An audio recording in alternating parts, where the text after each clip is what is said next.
Якутске проходят отборочные этапы 8-го международного инженерного чемпионата КСИН. Новый сезон студенческой лиги проходит под единой темой сезона «Технологическая модернизация». О том, что это за чемпионат, по каким направлениям соревнуются студенты и многом другом, мы сегодня поговорим с директором Горного института Северо-Восточного федерального университета Николаем Овчинниковым и экспертом чемпионата, руководителем направления «Горное дело», начальником производственно-технического управления якутского филиала «Полиметалл УК» Денисом Сафранским. Уважаемые гости, рады приветствовать вас в нашей студии. И давайте начнем, наверное, пожалуй, с вопроса вообще, что же это за чемпионат, как давно он проходит и каковы вообще его результаты? Здравствуйте.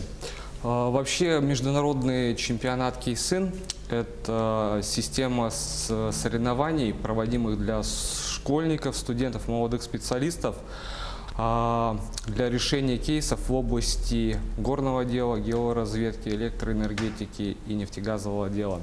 Смотрите, международный чемпионат КСИН является правопреемником двух чемпионатов. Это Всероссийского чемпионата по решению кейсов в области горного дела и Всероссийского чемпионата по решению топливно-энергетических кейсов. А впервые Всероссийский чемпионат по решению кейсов в области горного дела в России был проведен в 2013 году. Отборочные этапы этого чемпионата были проведены во многих городах российских, в том числе и в Якутске, в Северо-Восточном федеральном университете имени Максима Кировича Амосова. Что касаемо результатов, я как представляю Горный институт, касаемо горного направления, наверное, самая значимая наша победа случилась совсем недавно, в 2019 году. Наша студенческая команда Boston Brain заняла почетное 3-е место в Москве на финальном этапе. И эта победа показала, что в Якутске готовятся очень высококлассные горные инженеры. То есть вот так. Денис, вы являетесь представителем промышленной компании и уже не первый год также являетесь еще и являетесь членом экспертной комиссии, получается, по направлению горное дело. Вообще, как проходит подготовка? Здравствуйте. Вообще подготовка и в целом мероприятие напоминают собой что-то вроде защиты дипломной работы. То есть только в роли дипломника является не один человек, а группа, команда, да, которая выступает перед экспертами. И эксперты – это своего рода дипломная комиссия, да, которая оценивает проделанную работу ребят.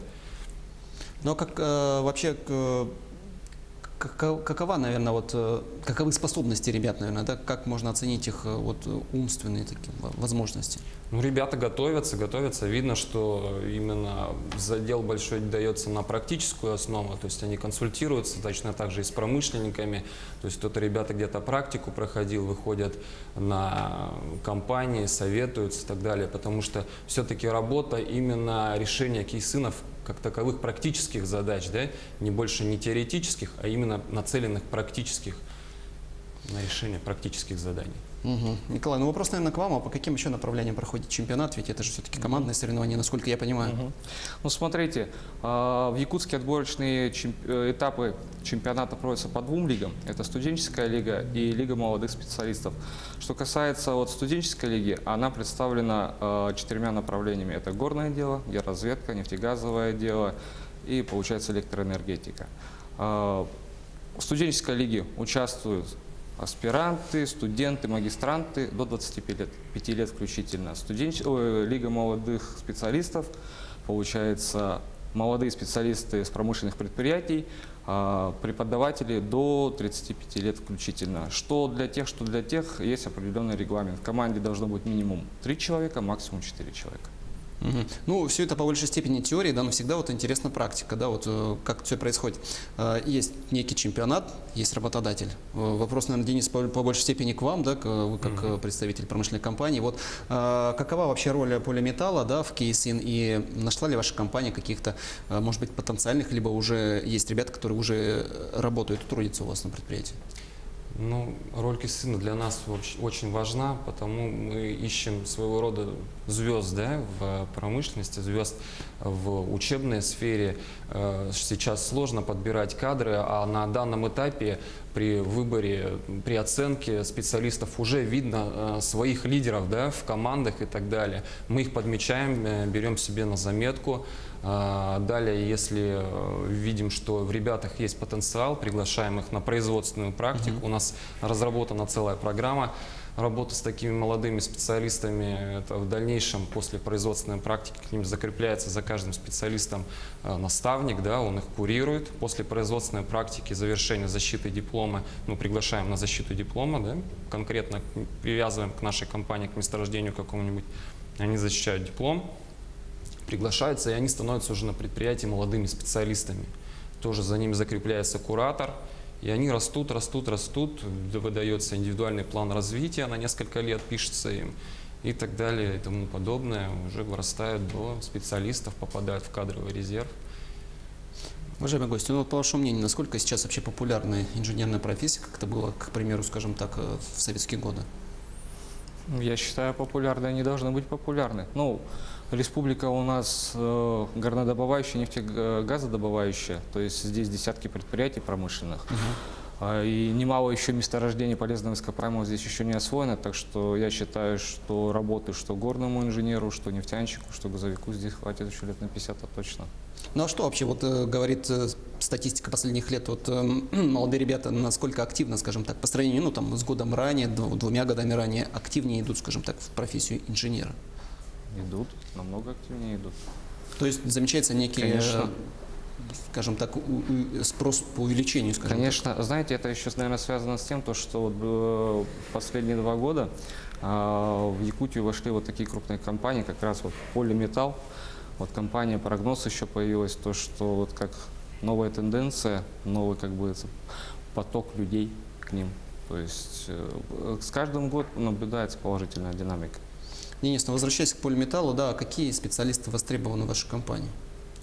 Ну, специальностей на самом деле много, там, начиная от экономистов, заканчивая уже профильными специальностями, это маршадера, геологи, горные инженеры, механики, геомеханики. Но основные профильные делаем задел именно на профильных специалистов в регионе, подготавливаем. У нас есть заключены соглашения с Ханденским горным техникумом, с УФУ мы очень плотно работаем, они и нам помогают кадры подыскивать. С Николаем мы как раз-таки очень плотно работаем, он уже помог устроить несколько специалистов к нам в компанию. У нас работает одна из финалисток, Кира Оленова, уже работает геологом, уже вошла в состав наш. Вот, кстати, с Кейсином мы уже одного человека взяли, финалистку, она была в сфере геологов по направлению. Сейчас работает на нашем месторождении «Прогноз», АО «Прогноз» серебро, компания «Полиметалл». Ну вот помимо чемпионатов, да, вот похоже, как вообще взаимодействуют работодатели и образовательные учреждения? Ну, вообще наши, как получается, студенты на практику ездят практически во все предприятия. То есть, ну, в основном, конечно, это компания «Алроса», «Алмаза Набара», как Денис отметил. К ним мы отправляем своих ребят. То есть в прошлом году, если не ошибаюсь, 4 человека, которые участвовали в кейсинах по направлению горного дела, они все вот поехали на предприятие «Полиметалл», то есть это Южно-Верхоянская горнодобывающая компания, и получается «Прогноз серебро». То есть контакт есть. То есть СВФУ это получается, это, как можно сказать, кузница кадров для горнодобывающей промышленности Якутии. Так что наши ребята проходят практику, трудоустраиваются во всех крупных предприятиях республики, ну, горнодобывающих. Ну вот действительно, мы сейчас затронули тему трудоустройства, но если чуть-чуть более расширенно ответить на этот вопрос, как обстоят дела в целом вообще с выпускниками, студентами, как раз-таки вот участниками вот различных чемпионатов? Ну, что касаемо участников, вот, по крайней мере, последнего года, я знаю, что часть ушла в компанию «Полиметалл», часть в компанию «Алроса». То есть, а вообще, ну, если вы конкретно хотите, я вам назвал предприятия, куда трудоустраиваются наши ребята. Ну, в основном это, конечно, компания «Алроса», потом «Алмаза Набары», ООО «Геопромайнинг», «Коумар», «Прогноз», «Полиметалл», АДК, ну и ряд других более мелких компаний. Денис, ну, мне подсказали, что вы ранее сами принимали участие в подобном чемпионате. И вот расскажите вообще, каково это? А какие этапы были? В чем сложности для вас лично были? Может быть, их не было вообще? Нет, я принимал в основном в судействе. То есть я 3-й год подряд нахожусь именно в комиссии, да, по судейству горное дело.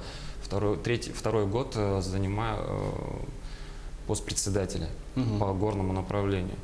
Но, чтобы подчеркнуть, хотелось бы важно именно наладить прямой контакт с будущими специалистами, которые будут у нас работать. А что касается, тут имелось в виду, наверное, что я сам прошел путь. Да. Да, именно путь от молодого специалиста до руководителя управления. Да, действительно, я как раз-таки прошел всю вот эту цепочку, которую перечислил, начиная от производственной практики, заканчивая кадровым резервом, и уже попал в управляющую компанию в должности начальника производственно-технического управления. То есть прекрасно представляю, как это изнутри все работает. Ну вот интересный вопрос, вот, ну, по моему мнению, вот у вас некое взаимодействие образовательного учреждения и работодателя, да, вот насколько вот работодатели, скажем так, может быть, предлагает свои какие-то темы обучения, программы именно, да, ну специально вот под свои какие-то нужды вообще? Обсуждаются ли вот такие Ну, вот моменты? конечно, так и должно быть. Получается, мы же свои образовательные программы должны согласовать со своими, получается, потенциальными клиентами, то есть это недропользователи. То есть это у нас в основном сейчас компания «Ауроса», Амазонабара и Колмар. Вот сейчас будем работать уже более тесно с компанией «Полиметалл», потому что у каждого предприятия своя специфика, свои определенные потребности. То есть под каждое предприятие надо готовить человека, у которого определенный набор профессиональных компетенций. То есть, ну, вот для того, чтобы в вашу компанию попал какой-то молодой сотрудник, какими компетенциями, требований должен обладать специалист будущий? Ну, наверное, одно из главных, то, что когда мы отмечаем человека, чтобы нестандартные задачи приходится решать в последнее время, то есть месторождения, которые были легки к отработке, они уже заканчиваются и подходят именно к отработке месторождения сложные. И поэтому нужен нестандартный подход, именно стремление такое, нестандартное мышление, решать сложные промышленные задачи. Вот как раз тоже на КИСынах такие задачи перед ребятами ставятся, которые они успешно решают. И вот как раз тоже на КИСынах подчеркиваем таких ребят. Ну и желательно, мы как раз с Николаем ведем сейчас прямой диалог в это время, по каким знаниям, каким программным обеспечением должны обладать наши будущие потенциальные ребята, которые хотят у нас работать. По каждому направлению мы обозначаем, что должны геологи знать, что должны машинера знать, что должны знать горные инженера, в какие отделы они пойдут и что они должны знать, хотя бы базовые знания, чтобы на производственной практике мы уже их могли направлять в нужное русло. Уважаемые гости, большое спасибо, что пришли в нашу студию. Желаю вам, конечно, плодотворной работы. Вам желательно совместной работы, продолжения этой вашей плодотворной работы. О международном инженерном чемпионате КИСин мы сегодня говорили с директором Горного института Северо-Восточного федерального университета Николаем Овчинниковым и экспертом чемпионата Денисом Сафранским. Якутия-24 следит за развитием главных новостей. Оставайтесь на канале, не переключайтесь.